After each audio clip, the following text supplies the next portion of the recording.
Commander Sarah Chen stared at the empty space where New Eden Colony used to be. Her cargo ship floated in the dark between stars, sensors picking up nothing but debris and radiation. 3 million humans had lived on that planet yesterday. Today, there was only dust. "Ma'am, we're getting a transmission from the Zephyrian patrol ship," her communications officer said. His voice shook slightly. Sarah nodded. She knew what was coming. The same message they always sent after these pest control operations. The blue-skinned Zephyrian captain appeared on her screen. His 4 eyes looked bored, like he was reading from a script. "Human vessel, you are witnessing lawful population reduction under Galactic Law 445B. Colony exceeded permitted numbers by 12%. Corrective action has been taken. Please update your shipping logs and continue to your assigned route." The EED transmission ended. Sarah's hands gripped her chair so tight her knuckles went white. Behind her, she heard someone crying softly. Probably Jenkins. He had family on New Eden. 200 years ago, when humans first met the galaxy, they called Earth a death world. They said humans were dangerous because they came from a planet that tried to kill them every day. They spoke in whispers about the wars humans fought, about nuclear weapons and biological plagues. The alien races were scared, but humans wanted peace. They were tired of fighting. When the galactic hegemony offered them a place among the stars, humans said yes. They signed treaties. They gave up their weapons. They promised to be good. The galaxy relaxed. Years passed. The aliens stopped being afraid. They started seeing humans as useful workers. Humans were strong, so they worked in mines. Humans were smart, so they fixed broken machines. Humans bred fast, so they grew food on farm worlds. The aliens forgot what humans used to be. They only remembered what humans chose to become. Sarah had grown up on Earth, back when it was still called the Homeworld instead of Administrative Sector 7. Her grandfather told her stories about the old days.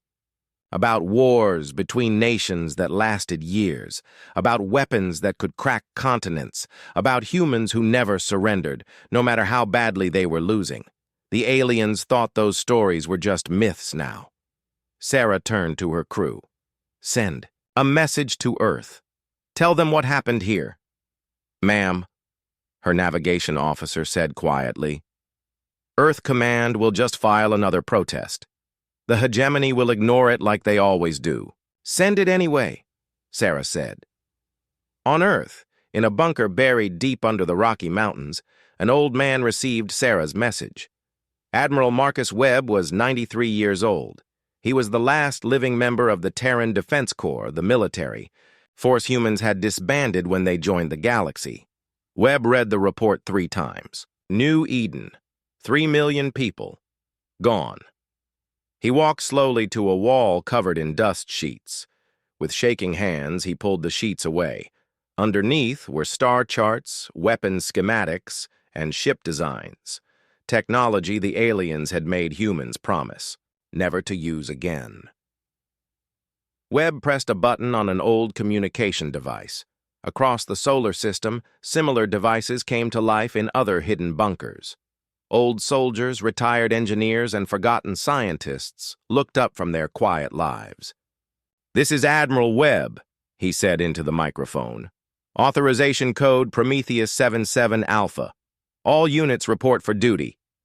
The responses came in one by one, voices he hadn't heard in decades. "Colonel Santos reporting, sir." "Dr. Kim." "Here, systems are green." "Captain Rodriguez, weapons depot is secure." "Engineer Liu, the Jupiter facilities are ready." Webb smiled for the first time in years. The galaxy thought the Terran Defense Corps was dead. They were wrong. It had just been sleeping. On a mining station orbiting Neptune, Dr. Elena Vasquez put down her coffee cup. She had been pretending to study alien bacteria for 20 years. Really, she had been studying how to kill them. The message from Admiral Webb was short. "Operation Sunrise is authorized. Begin Phase 1. Elena opened a hidden panel in her laboratory wall. Inside were samples she had collected over the decades: alien DNA, biological markers, genetic templates. The galaxy's species had shared so much information with human scientists. They never thought about how that information could be used against them. Elena started making calls. To human colonies across the galaxy, messages went out. Hidden in shipping manifests and crop reports were new instructions. The harvest season was beginning. Engineer Jin Wu received his orders while fixing a water recycler on Europa. He looked around the human work crew. They all had the same expression: tired of being stepped on, ready to step back. "Boys," Jin said, quietly, "I think it's time we showed these aliens what human engineering really looks like." In the gas giant clouds of Jupiter, construction had been going on for decades. The aliens thought humans were building orbital habitats and research stations. They were half right. The habitats were there, hidden in Jupiter's storms where alien sensors couldn't see them. But they weren't for research. Captain Lisa Torres commanded one of the few remaining human military vessels, disguised as a cargo hauler called the Peaceful Venture. For 30 years, she had carried grain and machinery between human colonies. She smiled every time aliens scanned her ship and saw nothing dangerous. The weapon systems were there. They were just very well hidden. Her communication officer looked up from his station. "Captain, we just got the activation codes." Torres felt her heart rate increase. "Confirm that message." "Confirmed, ma'am. Operation Sunrise is a go." Torres turned to her crew. These men and women had been waiting their whole careers for this moment. "Ladies and gentlemen, tomorrow we stop pretending to be harmless. Signal the fleet. All ships prepare for combat operations." Across human space, similar conversations were happening. On mining ships and cargo haulers, crews were receiving new orders. Weapon systems that had been disguised as industrial equipment were coming online. Ships that looked like peaceful traders were shedding their false identities. The galaxy had made one critical mistake. They thought that because humans chose peace, humans had forgotten war. On the Zephyrian trade station at Proxima Centauri, Administrator Klex reviewed the day's shipping reports. Human vessels were arriving and departing on schedule. Their cargo was properly documented. Everything looked normal. Klex never noticed that several human ships had arrived empty but were leaving with full manifests. He didn't think it was strange that human crew members were asking detailed questions about station layouts and security procedures. Why would he? Humans were harmless workers, nothing more. The final message went out on frequencies the galaxy had forgotten existed. Old Terran Defense Corps channels, thought to be dead for 2 centuries. Admiral Webb's voice carried across space to every human who remembered the old ways. To all human vessels, all human colonies, all human citizens who remember what we were before we bowed our heads. The galaxy has shown us what they think of human lives. 3 million of our people died today because we had too many children, too many families, too much hope. Webb paused, looking at the weapon schematics on his wall. They forgot that humans don't just get angry. We get even. They forgot that we are the species that learned to split atoms before we learned to travel between stars. They forgot that every human alive is descended from survivors of a world that tried to kill them every single day. His voice grew stronger. Tomorrow, we remind them. Tomorrow, the galaxy learns what happens when humanity stops pretending to be civilized. All units, prepare for Operation Sunrise. It's time to show them what human fire really looks like. In the darkness between stars, human ships began to move. They had been patient for 200 years, patient and planning. The galaxy was about to learn the difference. 6 months after New Eden burned, the galaxy looked the same as always. Trade ships moved between stars carrying goods and passengers. The Zephyrian Trade Consortium counted their profits. The Altruian Council debated philosophy in their crystal towers. The Nexari calculated exchange rates for 1,000 different currencies. None of them noticed that things were changing. On the human mining colony of Ceres Base, Administrator Chen filed another routine report. Mining output down 15% due to equipment failures, he wrote. What he didn't write was where those failed mining charges had really gone. Deep in the asteroid's core, human workers loaded the explosives into unmarked containers. These weren't mining charges anymore. They were the guts of fusion warheads, weapons banned by galactic law. The containers went on to human cargo ships with fake shipping documents. Another load of medical supplies for the outer colonies, the shipping clerk told the Zephyrian customs officer. The alien barely looked at the paperwork. Humans were honest, boring workers. They never caused trouble. Dr. Elena Vasquez stepped off a passenger transport on New Tokyo Station.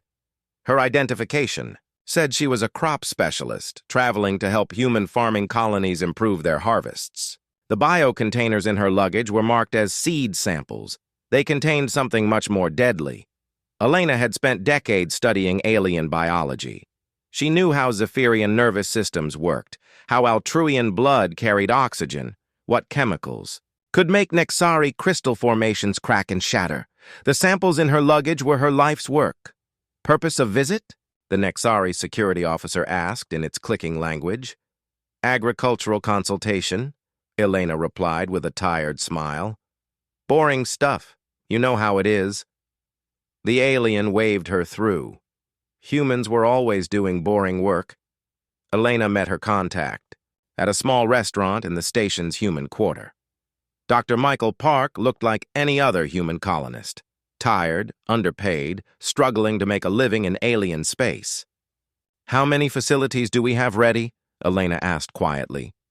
47 biolabs across human space, Park replied, all disguised as medical research stations or agricultural centers. The aliens never inspect them too closely.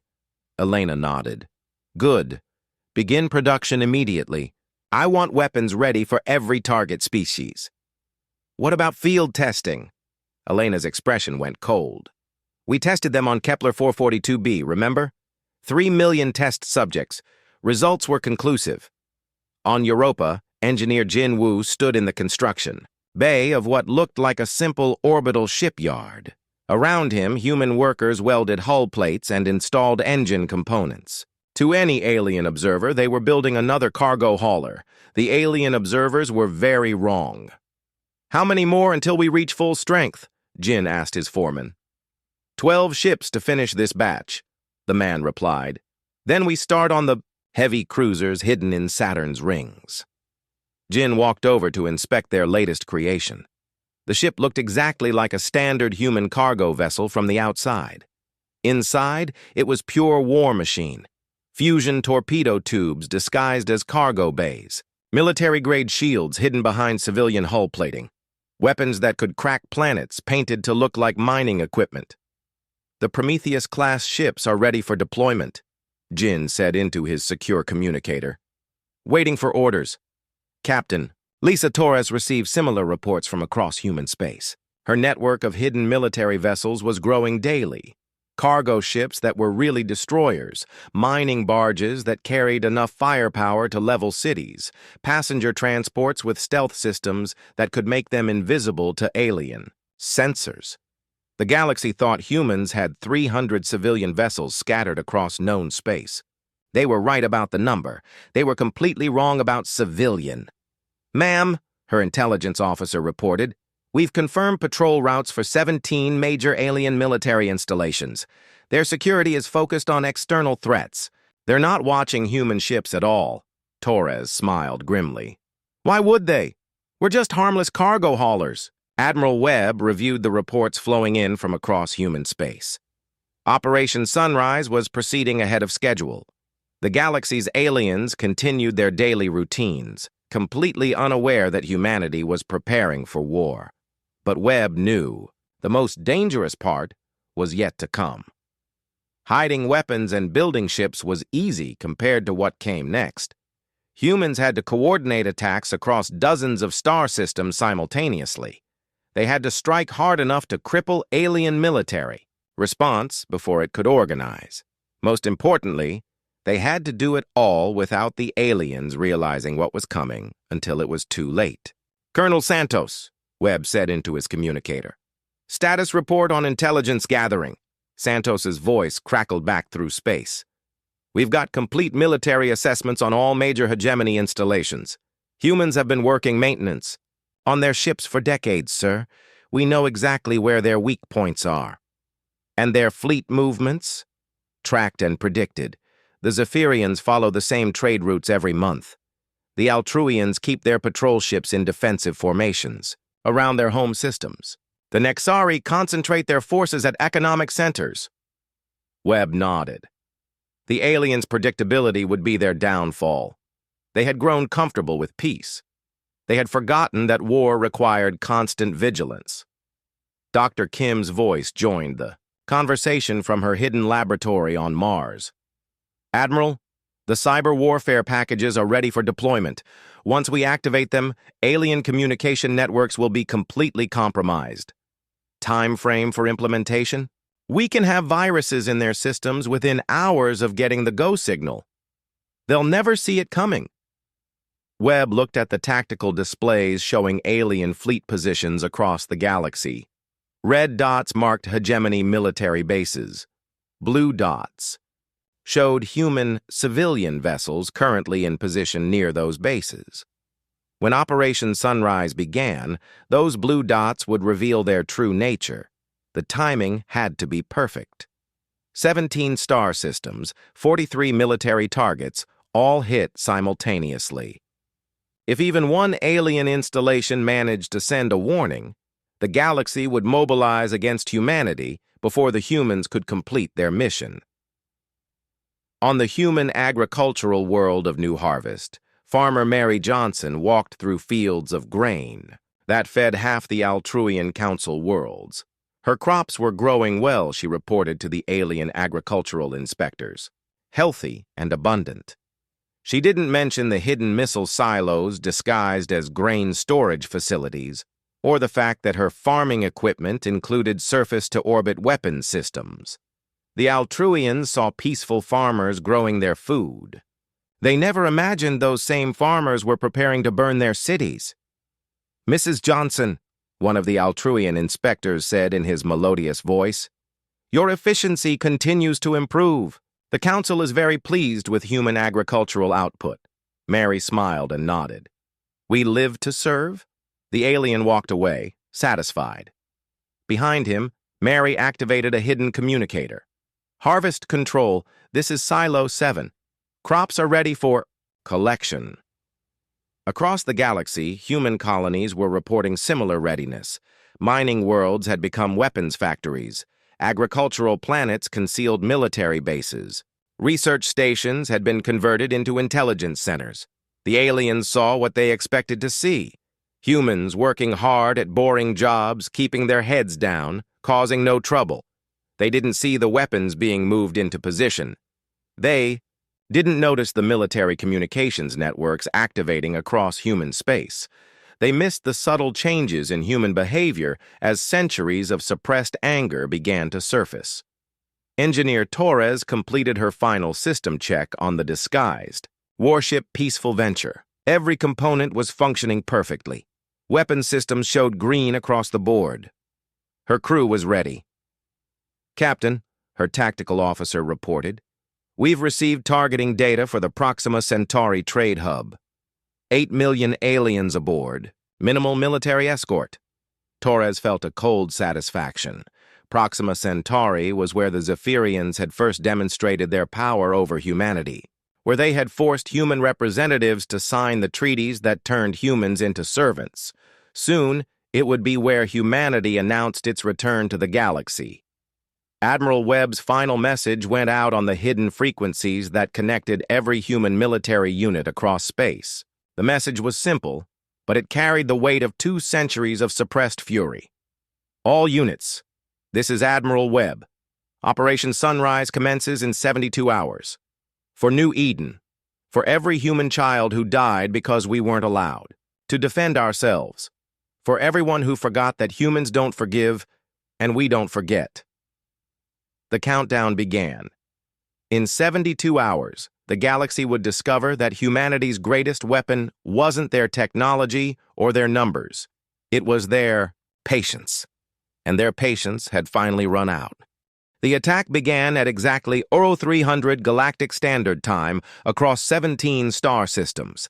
The aliens never saw it coming. Captain Lisa Torres watched the countdown timer on her bridge reach 0. Around her, the crew of the Peaceful Venture sat at their battle stations, hands steady on weapons that had been hidden for decades. "All stations report ready," her tactical officer announced. "Signal the fleet," Torres ordered. "Execute Operation Sunrise." Across the Proxima Centauri system, 47 human cargo ships suddenly shed their disguises. Hull plates fell away to reveal weapon systems. False identification signals stopped broadcasting, replaced by something the galaxy hadn't heard in 200 years. Terran Defense Corps battle frequencies. The Zephyrian trade station hung in space like a glittering jewel, 8 million aliens going about their daily business. Its shields were designed to stop pirates and small raiders. They had never been tested against military-grade fusion torpedoes. Torres locked onto her target. "For New Eden," she whispered. The first torpedo hit the station's main power core. The explosion lit up half the system as 8 million Zephyrians died in 30 seconds. The trade hub that had controlled commerce for 3 sectors became expanding gas and debris. The Zephyrian patrol ships tried to respond, but they were cargo escorts, not warships. Human destroyers tore them apart with surgical precision. Within minutes, the entire Proxima Centauri defense grid was silent. "Station destroyed," Torres reported to the fleet. "No survivors, no witnesses." Similar reports flooded in from across human space. The Altruian research facility at Wolf 359, destroyed. The Nexari Economic Center at Tau Ceti, gone. The Hegemony Military Depot at Ross 128, wiped from existence. Yes, the Vega system, Captain Rodriguez commanded a squadron of human ships disguised as mining vessels. The Altruian patrol fleet stationed there was conducting routine exercises when the humans revealed their true nature. "Incoming transmission from the Altruian commander," Rodriguez's communication officer reported. The alien captain appeared on screen, his 4 arms gesturing frantically.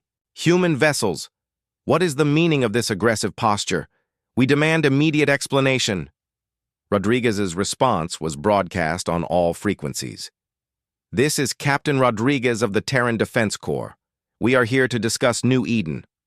"New Eden? I don't understand." Rodriguez cut off the transmission and opened fire. The Altruian ships, built for exploration and peaceful patrol duties, crumbled under concentrated plasma fire. Their shields failed after the first salvo. Their hulls split open like ripe fruit.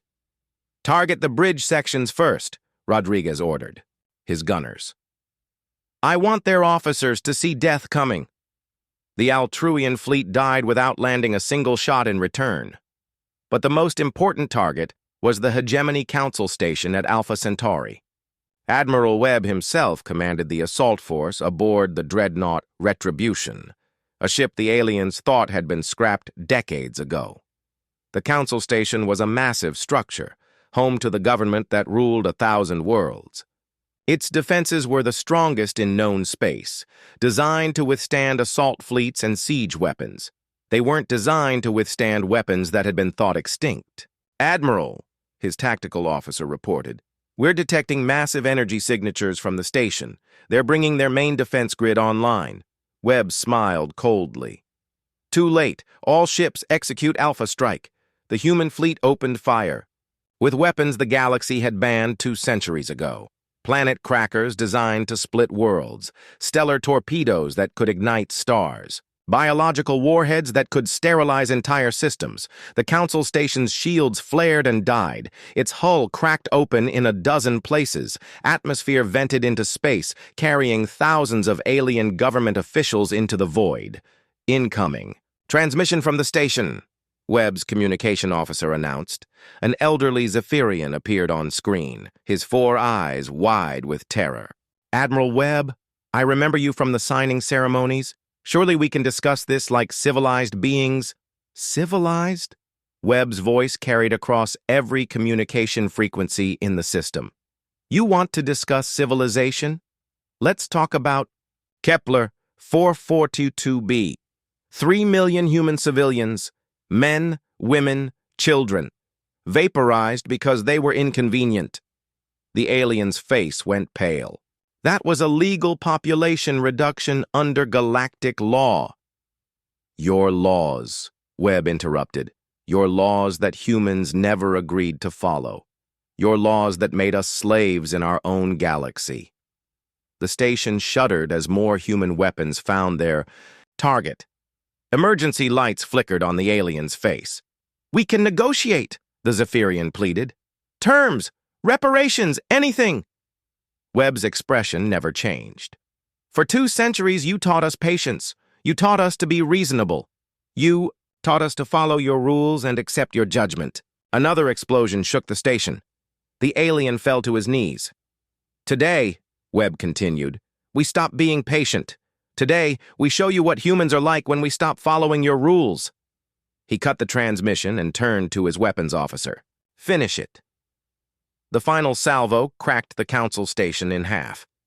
2 million aliens died in the explosion, including most of the Galactic Hegemony's leadership. Across the galaxy, the surviving aliens tried to understand what was happening. Emergency broadcasts flooded communication networks as military bases went silent and trade stations disappeared. On the Nexari financial world of New Market, Administrator Clicks with Profit watched his screens in growing horror. Red alerts were flashing from 17 star systems. Trade routes were going dark. Military installations were not responding. What do the humans want? He transmitted on emergency frequencies. Surely this is some misunderstanding. The response came from Captain Chen aboard the disguised freighter Grain of Hope. We want you to remember something you forgot. We are the species that crawled out of a gravity well that kills most life forms. We are the children of a world that tried to murder us every single day for millions of years. Chen's ship dropped its cargo disguise, revealing fusion torpedo tubes. We didn't just survive, Chen continued. We thrived. We learned to make weapons from our own sunlight. We learned to split atoms and poison atmospheres and turn biology against itself. The first torpedo hit New Market's orbital defense platform. The second hit their communication array. The third hit the financial computers that manage the galactic economy. You made us pretend we were like you, Chen broadcast as the Nexari world burned. Peaceful, reasonable, safe. Today we stop pretending. The coordinated attacks lasted exactly 47 minutes. When they ended, the Galactic Hegemony had lost its government, its military command structure, and its economic foundation. More importantly, it had lost the illusion that humans were harmless. Emergency sessions convened on every alien homeworld. Military fleets were mobilized. Defense grids went to maximum alert. The galaxy finally remembered why they had been afraid of humans in the first place. But the aliens made a critical error. They assumed the attacks were over. They thought humanity had revealed all their cards, shown all their weapons, committed all their forces. They were catastrophically wrong. Admiral Webb's final broadcast of the day went out on every frequency, to every world, to every species in the galaxy. This is Admiral Webb of the Terran Defense Corps, speaking for humanity. Today we reminded you of something you chose to forget. We are not your servants. We are not your workers. We are not your peaceful little brothers who can be stepped on whenever convenient. His voice grew harder. We are the apex predators of a death world. We are the species that learn to kill with fire before we learn to leave our planet. We are your worst nightmare. And for 200 years, we chose to sleep. Across human space, more ships were dropping their civilian disguises. More weapons were coming online. More humans were remembering what they used to be. You woke us up, Webb continued. Every human child you killed, every colony you destroyed, every time you reminded us that we were nothing but useful animals, you were waking us up. The transmission ended with coordinates. Every alien government recognized them instantly. They were the coordinates of Earth. Come and try to stop us, Webb's voice echoed across the galaxy. We'll be waiting. In the darkness between stars, human ships began moving toward the homeworld. Not to defend it, but to join the fleet assembling there. The galaxy was about to learn what happened when humanity stopped pretending to be civilized. The combined fleets of 1,000 worlds moved toward Earth like a dark tide rolling across the galaxy. Every species that had ever feared humanity was coming to finish what they should have done 2 centuries ago. Complete extermination of the human race. The Altruian Council had committed their entire fleet, 3 million vessels carrying their greatest warriors and their most advanced weapons. The Zephyrian Trade Consortium had mobilized every ship they owned, turning cargo haulers into makeshift warships loaded with industrial weapons. The Nixari had calculated that humanity's destruction would be profitable in the long term, so they invested heavily in the war effort. Behind them came the fleets of 100 lesser races, all united by the same terrible understanding. Humanity had been pretending to be weak, and now they were revealing their true nature. If the humans weren't stopped now, they never would be. Admiral Kethvar of the Altruian Deep Space Command stood on the bridge of his flagship, Harmony of Thought, watching the massive fleet assemble around him. Never in galactic history had so many ships worked together toward a single goal. Intelligence reports suggest the humans have perhaps 50 military vessels hidden throughout their space, his tactical officer reported. Even with their technological advantages, they cannot hope to stand against this armada. Kethvar nodded. The humans had surprised everyone with their coordinated strikes, but they had revealed themselves too early. Now the galaxy knew what they were facing, and the response was overwhelming. Set course for the Sol system, he ordered. We end this where it began. The alien fleet entered the outer edge of Earth's solar system, expecting to find desperate humans rallying around their homeworld. Instead, they found hell waiting for them. The first sign something was wrong came when Admiral Kethvar's navigation officer reported impossible readings from the Oort cloud. Sir, I'm detecting thousands of objects in the outer system. They're too small to be ships, too large to be natural asteroids. Scan them, Kethvar ordered. The scan results made his blood turn cold. Those aren't asteroids, they're weapons platforms. For 200 years, while the galaxy thought humanity was mining the Oort cloud for ice and rare metals, they had actually been building the largest defensive network in known space. Thousands of automated platforms, each one armed with weapons that could destroy capital ships. The platforms came online simultaneously, their targeting systems locking onto the alien fleet. The first salvo of fire lit up the outer system like a new star being born. Alien ships died by the hundreds in the first minute. The Zephyrian cargo vessels, hastily converted to warships, exploded when their improvised armor failed. Nexari cruisers cracked apart as human plasma weapons found their weak points with impossible accuracy. How are they targeting us so precisely? Kethvar demanded as his ship shook under enemy fire. His intelligence officer looked sick. Sir, the humans have been maintaining our ships for decades. They know exactly where every critical system is located. Kethvar realized the truth with growing horror. Every time a human mechanic had worked on an alien vessel, they had been gathering intelligence. Every maintenance report, every repair manual, every technical specification, all of it had been memorized and filed away for this moment. The humans hadn't just been preparing weapons. They had been studying their enemies. But the real nightmare began when the human fleet emerged from the inner system. These weren't the cargo haulers and mining ships the galaxy knew. These were vessels that belonged in the darkest chapters of military history. The Wrath of Terra led the formation, a dreadnought larger than most space stations. Behind it came 50 Prometheus-class destroyers, their hulls scarred by decades of hiding in gas-giant atmospheres. At the rear, smaller ships darted between the capital vessels like hunting wolves. Captain Jiang Min commanded the cyber warfare. Vessel, Digital Storm, a ship that looked harmless from the outside, but carried the most dangerous weapons humanity had ever developed. Not guns or missiles, but viruses and logic bombs designed to turn alien technology against itself. "Begin the upload," Zhang ordered her team. Across the alien fleet, computer systems began failing in cascade patterns. Nexari ships found their own navigation computers directing them into collision courses. Zephyrian weapons systems began targeting their own allies.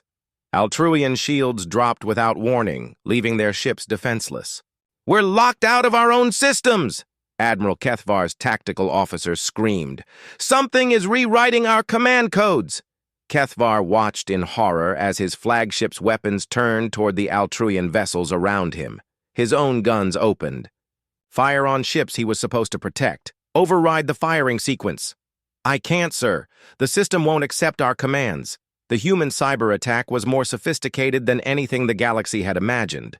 Jiang Min's team hadn't just planted viruses in alien computer networks. They had rewritten the fundamental programming that controlled alien technology. Every Nexari ship in the fleet suddenly believed it was under attack by the vessels around it. Every Zephyrian freighter's cargo containment systems failed simultaneously, releasing toxic chemicals into their own atmospheres. Every Altruian cruiser's power core began an uncontrolled overload sequence, but Dr. Elena Vasquez had prepared something even worse. The biological warfare ship Darwin's Revenge moved through the dying alien fleet like death itself. Elena had spent 30 years studying alien biology, and now she was putting that knowledge to use. The first weapon she deployed targeted Zephyrian neural pathways, a synthetic virus that turned their enhanced intelligence against them, causing feedback loops that burned out their brains in minutes. Entire Zephyrian crews began screaming as their own thoughts became weapons. The second weapon was designed for the Altruians, a psychological warfare package that forced them to experience every human death they had ignored, every colony they had allowed to be destroyed. The empathic species found themselves overwhelmed by centuries of suppressed human pain. Altruian commanders began committing suicide rather than face the crushing weight of their complicity. Others simply shut down mentally, unable to process the enormity of what they had done. The Nexari faced economic warfare on a scale they never imagined. Captain Rodriguez's electronic warfare specialists didn't just attack their ship computers. They inserted quantum viruses that rewrote the mathematics of Nexari commerce. Stock markets crashed across Nexari space as every financial transaction became impossible. Trade routes dissolved as navigation computers could no longer calculate profitable courses. The crystalline beings watched their civilization's foundation crumble as their own economic systems turned against them. "What do you want from us?" Admiral Kethvar broadcast on all frequencies as his fleet died around him. "Surrender? Tribute? Terms?" Admiral Webb's response came from the Bridge of Retribution, now revealed as the command ship of humanity's war fleet. "You still don't understand," Webb replied calmly. "This isn't a negotiation. This isn't a war where you can surrender and go home. This is an extermination." Kethavar's ship shuddered as human weapons found their mark. "But surely you must want something. Territory? Resources? Reparations for past wrongs?" Webb's voice carried across space with cold finality. "We want you to remember every species that participated in our subjugation, every government that looked the other way when human colonies were destroyed, every individual who thought humans were harmless servants." Another human weapon struck Kethvar's vessel. Emergency lights flickered across his bridge. "We want you to understand," Webb continued, "that for 2 centuries you lived only because we chose to let you live.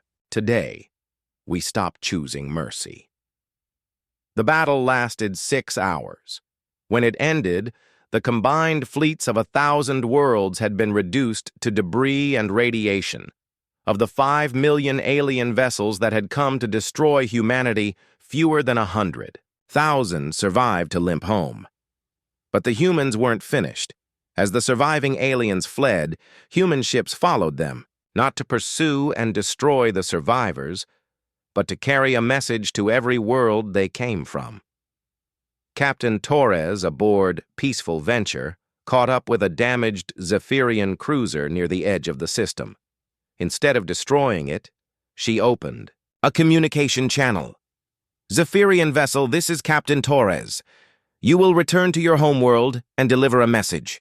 The alien captain appeared on screen, his 4 eyes wide with terror and 3 of his arms missing from the battle damage. "Please," he begged. "We surrender. Complete surrender. Tell us your terms." Torres's expression never changed. "There are no terms. There is only one message. Humanity is no longer pretending to be civilized. What you saw here today was not our full capability. It was a demonstration." The alien ship limped away toward Zephyrian space, carrying word of humanity's victory. Similar messages went out with every survivor. The galaxy would know that Earth had not just survived the largest military assault in galactic history, it had won decisively. Admiral Webb stood on the observation deck of his flagship, looking out at the debris field that had once been the galaxy's greatest armada. Behind him, reports were coming in from across human space. Human fleets were moving toward alien homeworlds, not as conquerors, but as the new authority in the galaxy. The galactic hegemony was dead. 1 year after the Battle of Earth, Admiral Webb stood in the ruins of what used to be the Galactic Hegemony Council Chamber. The great hall where alien representatives had once decided the fate of human colonies was now the seat of a very different kind of power. Alien ambassadors knelt on the polished floor before him. Zephyrians with their 4 arms pressed against the ground in submission. Nexari, whose crystal formations dimmed with fear. Altruians who wept openly as they offered tribute to their new human masters. The galaxy had learned its lesson. "Rise," Webb commanded, and the aliens slowly got to their feet. None of them dared to look directly at him. They had seen what happened to species that showed disrespect to humanity. The Karathi had tried to organize resistance after Earth's victory. Their homeworld was now a ball of radioactive glass, orbited by human monitoring stations that broadcast a simple message. "This is what happens to those who forget their place." "Status reports," Webb ordered. The Zephyrian trade representative stepped forward, his voice shaking. "Lord Admiral, all trade routes now operate under human oversight. Profits from the Outer Rim territories are up 37% since we implemented your efficiency protocols." Webb nodded. The Zephyrians were natural traders, so he had allowed them to continue their commerce under strict human supervision. Every transaction required human approval. Every profit was taxed to fund the expanding Terran Dominion fleet. The Nexari financial coordinator spoke next, its crystalline voice barely above a whisper. "The galactic economy has been restructured according to human requirements. All major currencies are now backed by Terran credits. Exchange rates are set by human economic advisors." Again, Webb showed his approval with a slight nod. The Nexari were excellent at managing money, so they manage money for humanity now. Their mathematical abilities served human interests rather than their own. The Altruian research director was last to speak, tears running down his face as he delivered his report. "Our greatest minds are working on projects assigned by human science command. We have made breakthroughs in medical research, environmental engineering, and weapons development." Webb allowed himself a small smile. The Altruians were natural philosophers and scientists. Under human guidance, their research abilities had increased dramatically. They worked much harder when they understood the consequences of failure. "Excellent," Webb said. All species are adapting well to their new roles in the Terran Dominion, but not everyone had adapted willingly. Captain Rodriguez stood in the command center of the human military base on New Altruia, formerly the capital world of the Altruian Council. Through the reinforced windows, he could see the alien city sprawling below, now flying human flags from every building. "Sir," his intelligence officer reported, "we've detected another resistance cell in Sector 7. About 50 Altruians planning to sabotage the power grid." Rodriguez sighed. Some aliens never learned. "Standard response protocol?" "Already implemented, sir. We've arrested their families and are holding them in the re-education centers. The resistance members have 24 hours to surrender, or their loved ones begin the neural conditioning process." Rodriguez nodded approvingly. Humans had learned that the most effective way to control alien populations wasn't through fear alone. It was through carefully applied pressure. Take away their families, their homes, their hope, and even the most stubborn aliens became cooperative. "Any word from the other sectors?" "Sector 3 is reporting complete compliance after last week's demonstration. Sectors 4 and 5 have increased their productivity quotas. Sector 6 is requesting permission to exceed their assigned work schedules." The demonstration in Sector 3 had been simple but effective. When a group of young Altruians had organized protests against human rule, Rodriguez had selected every 10th building in their neighborhood and leveled it with orbital bombardment. The message was clear. Rebellion didn't just endanger the rebels, it endangered everyone around them. Now the aliens policed themselves, reporting troublemakers before they could cause problems. On the former Zephyrian trade world of New Prosperity, Captain Chen walked through the busy marketplace where human merchants sold goods produced by alien labor. The Zephyrians who had once controlled galactic commerce now worked as clerks and cargo loaders for human companies. "How are the workers adapting?" Chen asked her administrative assistant, a young Zephyrian female named Clix. "Very well, Captain." "Chen," Clix replied in careful, accented English. All aliens were required to learn human languages now. "Productivity is up 18% this quarter.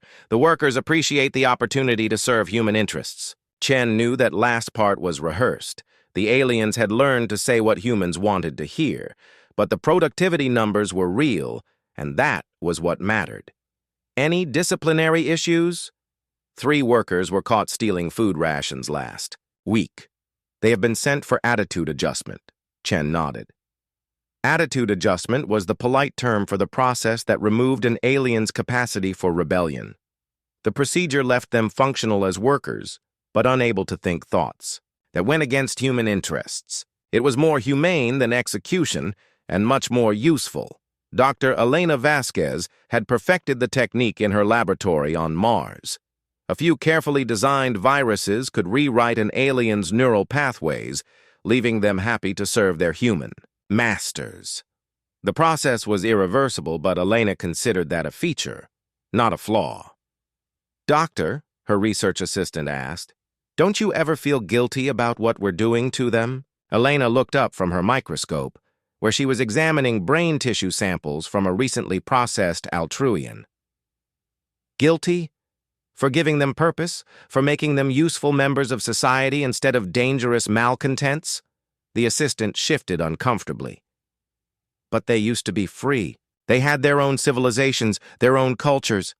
And look how they used that freedom," Elena replied coldly. "They used it to murder 3 million humans on Kepler 442b. They used it to treat us like slaves for 2 centuries. They used it to try to exterminate our entire species." She gestured toward the alien city visible through her laboratory window, where former counselors and trade princes now swept streets and maintained sewage systems under human supervision. Now they're productive.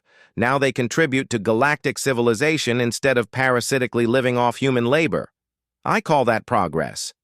But the real symbol of humanity's new dominance was the monument being constructed in orbit around Earth. The Kepler Memorial Station was visible from anywhere in the solar system, a massive structure built from the wreckage of alien warships destroyed in the Battle of Earth. Admiral Webb stood in the station's central hall watching alien work crews install the final memorial plaques. Each plaque bore the name of a human who had died during the centuries of alien oppression. 3 million names from Kepler 442b alone. "Sir," his aide reported, "the Altrurian delegation is requesting an audience. They want to discuss reducing their tribute payments." Webb almost laughed. The aliens still didn't understand their situation. "Tell them I'll consider their request after they complete the memorial. Every name must be perfectly inscribed. Every letter must be exactly correct. If they make a single mistake, they start over." The aide nodded and walked away. Webb turned back to watching the work crews. Aliens who had once commanded fleets and ruled worlds were now following human instructions on how to properly honor human dead. The memorial would take years to complete. When it was finished, it would serve as a permanent reminder to the galaxy. Humanity forgave nothing and forgot nothing. But Webb's real attention was focused on the reports flowing in from human expansion fleets. The Terran Dominion was growing rapidly, establishing colonies on worlds that had been forbidden to humans for centuries. Each new human settlement was protected by orbital defense platforms and backed by rapid response fleets. "Admiral," Captain Torres reported from the bridge of her flagship, "the Outer Rim expansion is proceeding ahead of schedule. We've established human colonies in 47 star systems that were previously off limits. Any resistance from the local populations? Some initial protests, but nothing we couldn't handle. The aliens are learning that cooperation leads to better treatment than rebellion." Webb smiled. Cooperation was a polite word for what was actually happening. The galaxy's alien species were being systematically relocated, reorganized, and repurposed to serve human expansion. Those who adapted to their new roles survived and even prospered. Those who didn't. "Continue the expansion," Webb ordered. "I want human colonies in every system within 50 light-years of Earth within the next 5 years. As the reports continued, Webb reflected on how much had changed. A year ago, humans had been servants, forbidden from carrying weapons or building real military ships. Now they ruled the galaxy with absolute authority. The aliens had made many mistakes in their treatment of humanity, but their greatest error was assuming that mercy was the same as weakness. For 2 centuries, humans had chosen to be peaceful. They had chosen to follow alien laws. They had chosen to accept subjugation rather than fight back. The aliens had mistaken those choices for lack of capability. When humanity finally chose to fight, the galaxy learned the difference.